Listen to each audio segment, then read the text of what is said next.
paz do Senhor, queridos, bem-vindos ao estudo de mais uma lição da Escola Bíblica Dominical. Hoje estudaremos a lição número 5 com o seguinte tema: Jesus é Deus. João escreveu o seu evangelho para combater a falsa doutrina gnóstica que tentava negar a divindade e a eternidade de Cristo. Ele inicia o evangelho dizendo: no princípio era o Verbo, e o Verbo estava com Deus, e o Verbo era Deus. A filosofia grega acreditava numa força criadora, chamada de Logos, eterno. Logos é a palavra grega para verbo. A especulação grega vinha desde Heráclito, de Éfeso, 500 anos antes de Cristo, que cria no Logos como a lei universal da natureza. Não obstante a especulação filosófica, coube ao apóstolo João a verdadeira revelação sobre o Logos eterno, identificando-o com a pessoa de nosso Senhor Jesus Cristo. A expressão no princípio era o Verbo nos remete a Gênesis, capítulo 1, verso 1, o início da criação de Deus. Ali temos a palavra hebraica Bereshit, que equivale à palavra grega arquê, traduzido por princípio. Esta é a ocasião em que Deus estabeleceu um ponto na eternidade, chamado de tempo, para estabelecer a criação de todas as coisas. Nesse tempo, o Verbo estava com Deus e era Deus. João declara com absoluta precisão a pré-existência e a eternidade de Cristo, deixando estabelecido sua perfeita divindade. No versículo 18, João chama o Verbo de o unigênito do Pai. Deus nunca foi visto por alguém, o Filho unigênito que está no seio do Pai, este o fez conhecer. João 1,18. A expressão Deus nunca foi visto por alguém mostra que a pessoa do Pai não é a pessoa do Filho. O primeiro nunca foi visto por alguém, o segundo foi visto por todos. Conforme ensinou Paulo, Deus só pode ser visto e conhecido por meio de Jesus Cristo.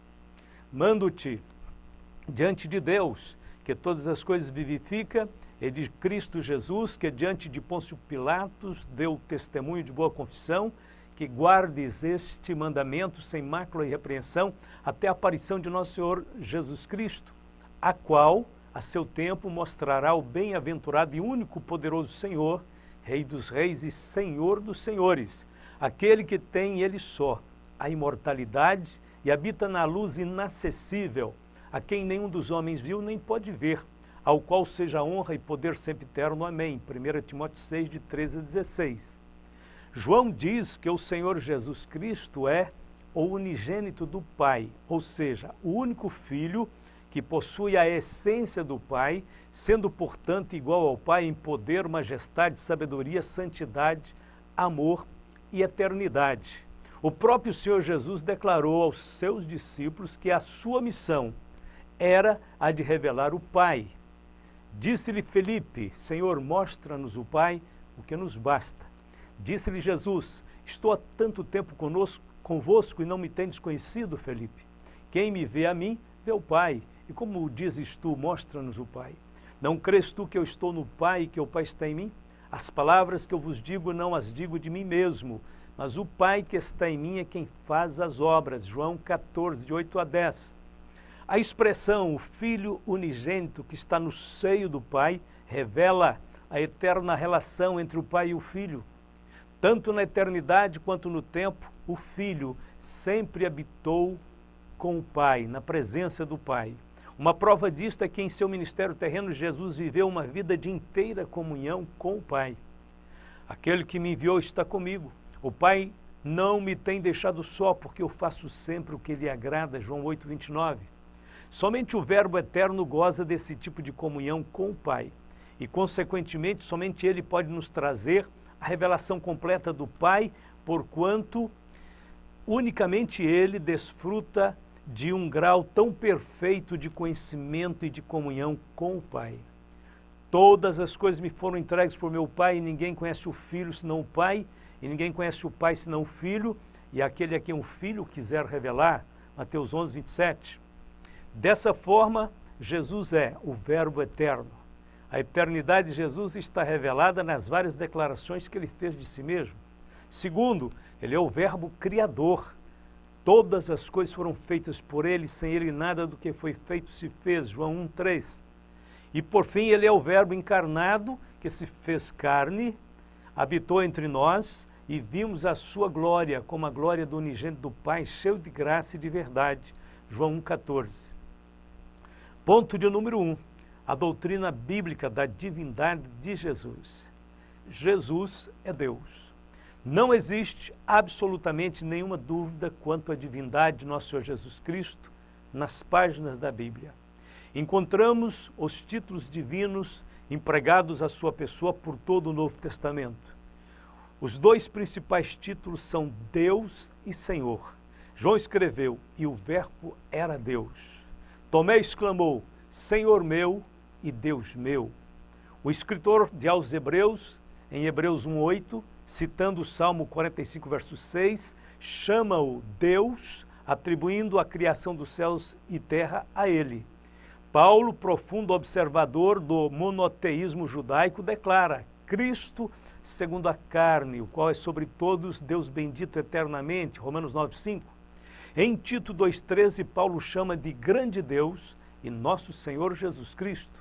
Judas declarou, Deus único, dominador e Senhor nosso, Jesus Cristo, verso 4.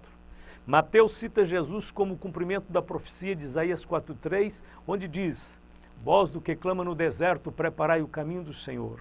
Jesus se identificou como o Senhor soberano do Antigo Testamento, quando perguntou aos fariseus sobre a profecia de Davi no Salmo 110, verso 1, onde lemos, disse o Senhor ao meu Senhor, assenta-te à minha direita, até que ponha os teus inimigos por escabelo de teus pés. Mateus 22, 44.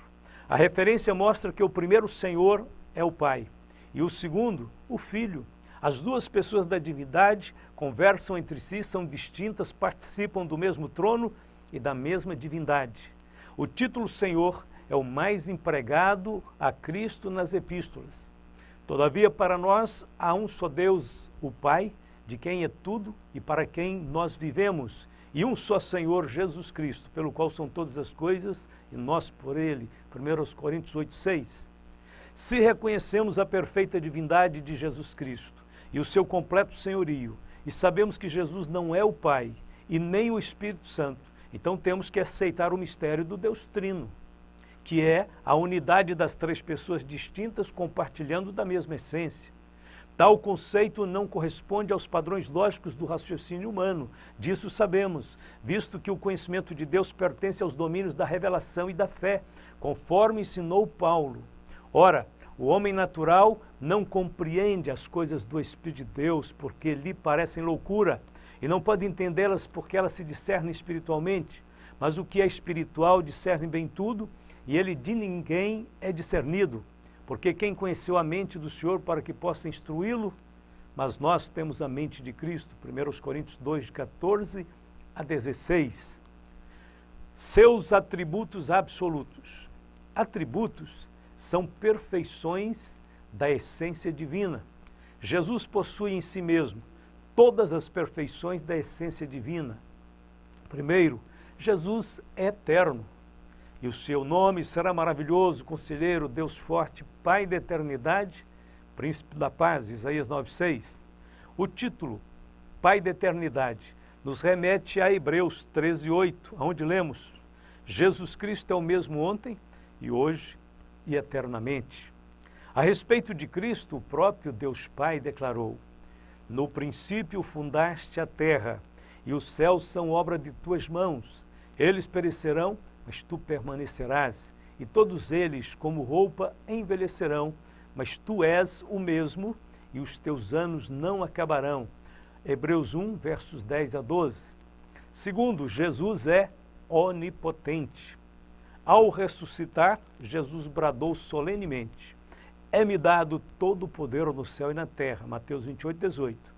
O apóstolo Paulo diz que manifestou em Cristo, ressuscitando dos mortos e pondo à sua direita nos céus, acima de todo principado e poder e potestade e domínio e de todo o nome que se nomeie, não só neste século, mas também no vindouro. E sujeitou todas as coisas a seus pés, e sobre todas as coisas o constituiu como cabeça da igreja. Aos Efésios 1, versos de 20 a 22. Jesus está acima de todo poder, ou seja, Ele é todo-poderoso. Jesus é onisciente. Onisciência é a capacidade de conhecer todos os fatos e pensamentos, mesmo antes que eles ocorram. Somente Deus tem essa capacidade. As Escrituras apresentam abundantes provas de que Jesus é onisciente. Por exemplo, Jesus conhecia os pensamentos, e Jesus, conhecendo logo em seu espírito que assim arrazoavam entre si, lhes disse: por que arrazoais sobre estas coisas em vosso coração? Marcos 2,8. Segundo, Jesus conhecia Natanael e podia vê-lo debaixo da figueira. Jesus viu Natanael vir ter com ele e disse ele: eis aqui um verdadeiro israelita em quem não há dolo. Disse-lhe Natanael: de onde me conheces tu? Jesus respondeu e disse-lhe: antes que Felipe te chamasse, te vi estando tu debaixo da figueira.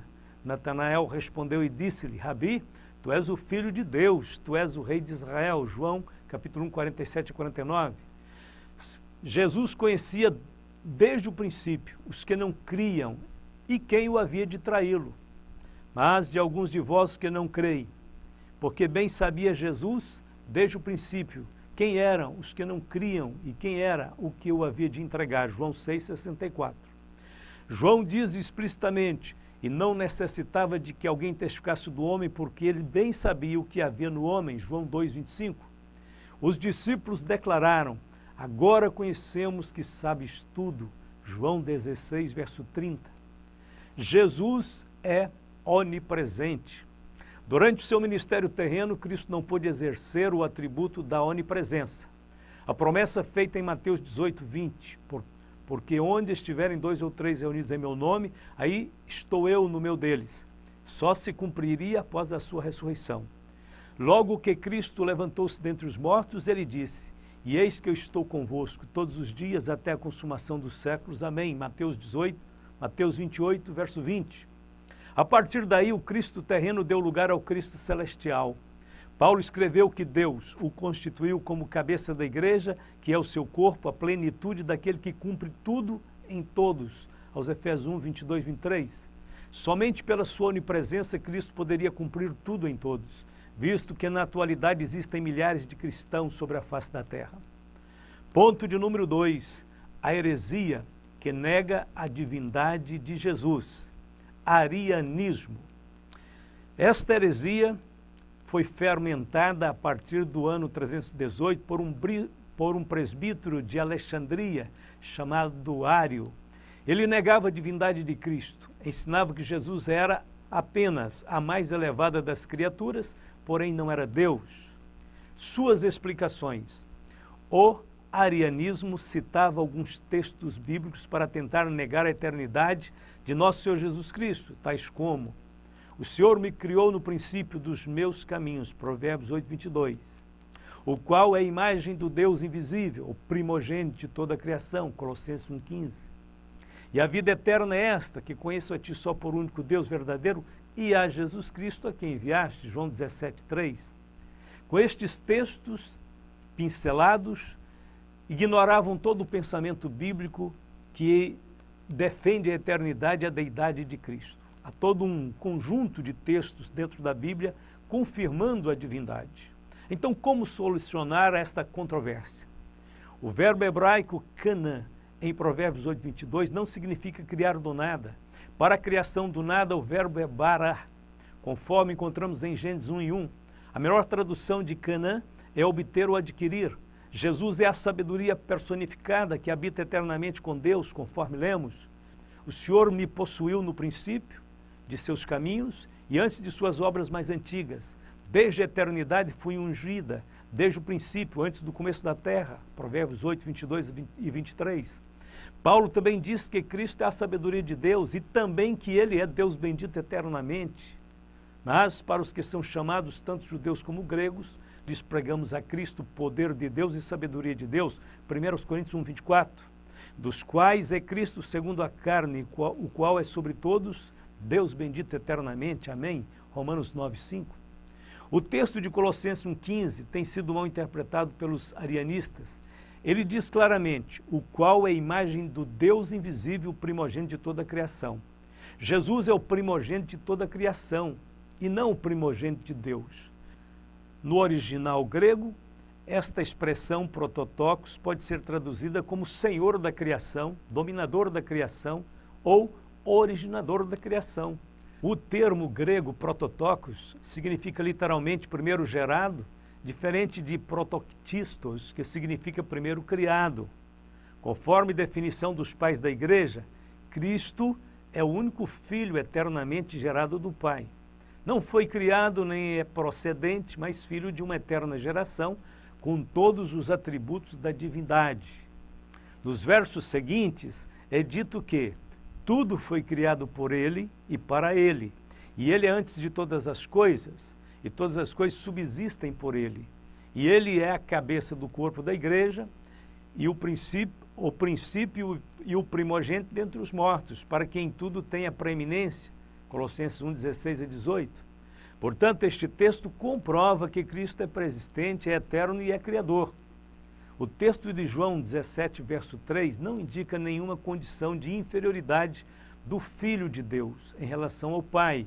Bem, ao contrário, demonstra a sua coexistência eterna e a sua igualdade com o Pai, porque ali está claro que ambos são detentores da vida eterna, como lemos, e a vida eterna é esta, que conheçam a Ti só por único Deus, verdadeiro, e a Jesus Cristo a quem enviaste. Noutro texto temos escrito que somente por meio de Cristo podemos conhecer o Pai. Como já lemos, todas as coisas me foram entregues por meu Pai.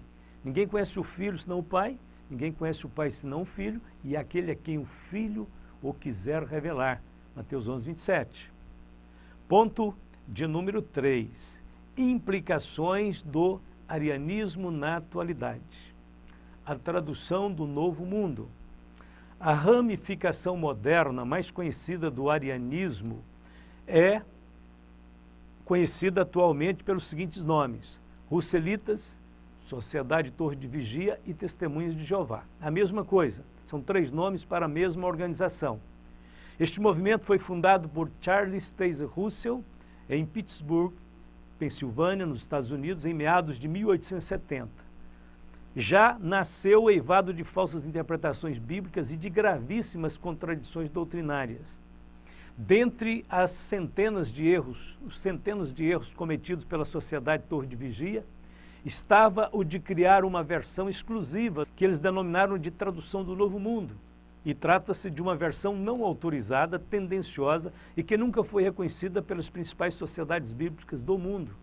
O objetivo principal da tradução ao Novo Mundo é o de negar a eternidade e a divindade do Senhor Jesus Cristo. Dentre as suas várias falsificações, vamos citar as seguintes. Em 1 João, capítulo 1, verso 1, onde Jesus é chamado explicitamente Deus, eles traduziram um Deus, com D minúsculo. Em João 8,58 lemos: disse-lhe Jesus, em verdade vos digo que, antes que Abraão existisse, eu sou. Na tradução Novo Mundo lemos: Jesus lhes disse, digo-lhes com toda certeza, antes de Abraão vir à existência, eu já existia.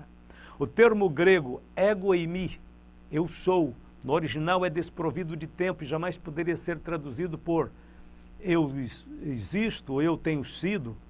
Jesus está se referindo à sua eternidade. A declaração de Jesus foi a mesma de Deus Pai quando respondeu a Moisés: eu sou o que sou.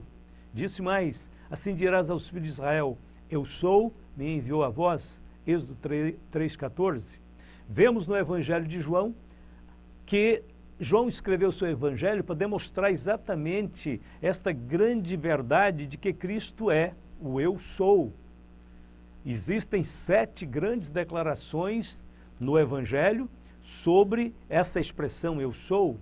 Por exemplo, Jesus disse, eu sou o pão da vida, João 6,35. Eu sou a luz do mundo, João 8,12, João 9,5. Eu sou a porta das ovelhas, João 10, verso 7 e 9. Eu sou o bom pastor, João 10, verso 11 e 14. Eu sou a ressurreição e a vida, João 11, 25 e 26. Eu sou o caminho e a verdade e a vida, João 14, 6. E por fim, eu sou a videira verdadeira, João 15, verso 1 e verso 5. Em Tito 2,13, onde o texto sagrado declara: aguardando a bem-aventurada esperança e o aparecimento da glória do grande Deus e nosso Senhor Jesus Cristo. Os testemunhos de Jeová traduziram tendenciosamente acrescentando da glória do grande Deus e do nosso Salvador Jesus Cristo. A expressão do não existe no grego. Foi usada capciosamente para desvincular a divindade da pessoa de Cristo. Em Hebreus capítulo 1, verso 6, onde é dito sobre Jesus: e todos os anjos de Deus o adorem, traduziram erradamente que todos os anjos de Deus lhe prestem homenagem. A palavra grega proskineo é a mesma de Mateus 4,10, onde se lê na própria tradução Novo Mundo: adore a Jeová, seu Deus. Quando se refere ao Pai, eles traduzem adoração. Quando se refere ao Filho, é homenagem. Fizeram isso em outros textos bíblicos, por exemplo, Mateus 2,2, Mateus 2,11, Mateus 8,2, Mateus 14,33, Mateus 28, verso 9. Em Hebreus 1,8, Deus Pai chama Jesus de Deus, como lemos, mas do Filho diz: o teu trono, ó Deus, subsiste pelos séculos dos séculos, e cetro de equidade é o cetro do teu reino. As testemunhas traduziram dizendo assim: mas a respeito do Filho ele diz: Deus é o seu trono. O problema com esta tradução é que esta passagem é uma citação do Salmo 45, verso 6, que no hebraico só pode ser traduzido como: o teu trono, ó Deus, subsiste pelos séculos dos séculos. Então é uma contradição descarada, totalmente sem nexo, uma falsa doutrina mesmo. Os movimentos orientais, nenhum deles reconhece a divindade de Jesus. O movimento Hare Krishna, por exemplo, nega a divindade de Jesus, nega-o como Salvador e o vê apenas como um mero guia espiritual. Outros grupos, o Jesus do Alcorão não é Deus, não é o Filho de Deus e não é Salvador. Para os muçulmanos, Cristo não morreu na cruz e, consequentemente, também não ressuscitou. As religiões reencarnacionistas também negam a divindade absoluta de Jesus e a sua ressurreição dentre os mortos. O Jesus deles não passa de um líder religioso ou de um espírito de luz criado por Deus, conforme ensina o Espiritismo. No entanto, a Bíblia revela que Jesus Cristo é muito mais. Ele é Deus em forma humana. Não há dúvida de que é grande o mistério da piedade. Deus foi manifestado em corpo, justificado no Espírito, visto pelos anjos, pregado entre as nações, crido no mundo e recebido na glória. 1 Timóteo 3,16. Louvado seja Deus. Vamos para a conclusão desta lição.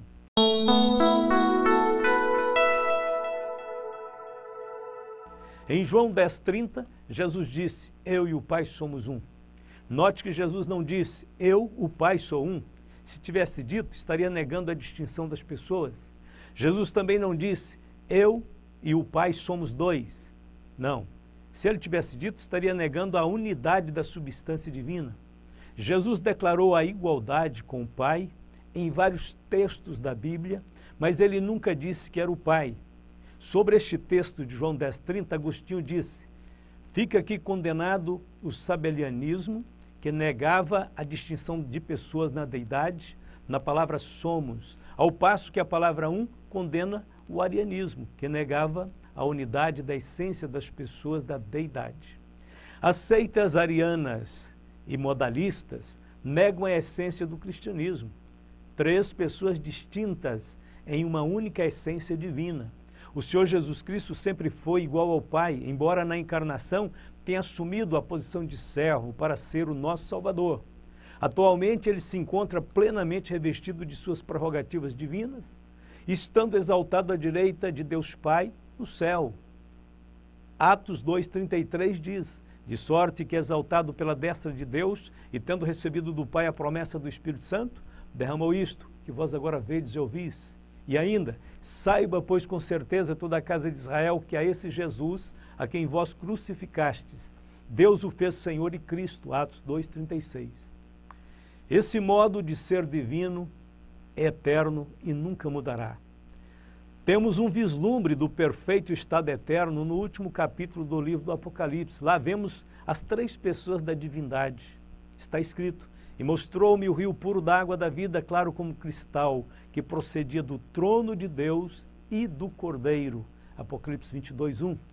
E ali nunca mais haverá maldição contra alguém, e nela estará o trono de Deus e do Cordeiro, e os seus servos o servirão. Apocalipse 22, verso 3.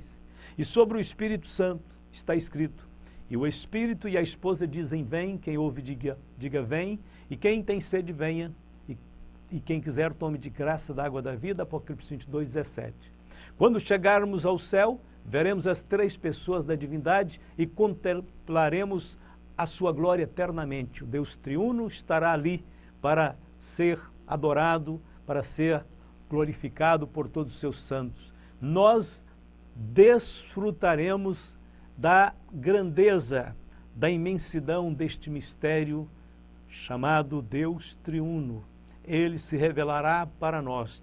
De eternidade a eternidade, a Bíblia diz, tu és Deus. Que Deus abençoe a todos, que Deus nos dê aulas abençoadas, que Deus fale conosco em todas as ministrações. Vamos agradecê-lo em oração. Querido Deus, querido Pai Celestial, nós te adoramos por meio de Jesus Cristo e sob a inspiração do Espírito Santo de Deus. Obrigado pelos ensinos deste trimestre. Abençoe, Senhor, tua igreja na face da terra. Abençoe especialmente a tua igreja no nosso grande país, Brasil. Abençoe todos os nossos obreiros, pregadores, professores e pastores. Guarda em teu amor, sustenta-nos com tua forte mão, livra-nos do engano, da mentira e do erro. Dá-nos a luz da tua verdade. Guia-nos pelo teu caminho eterno. Oramos e te agradecemos em nome de Jesus. E todos podem dizer amém e amém.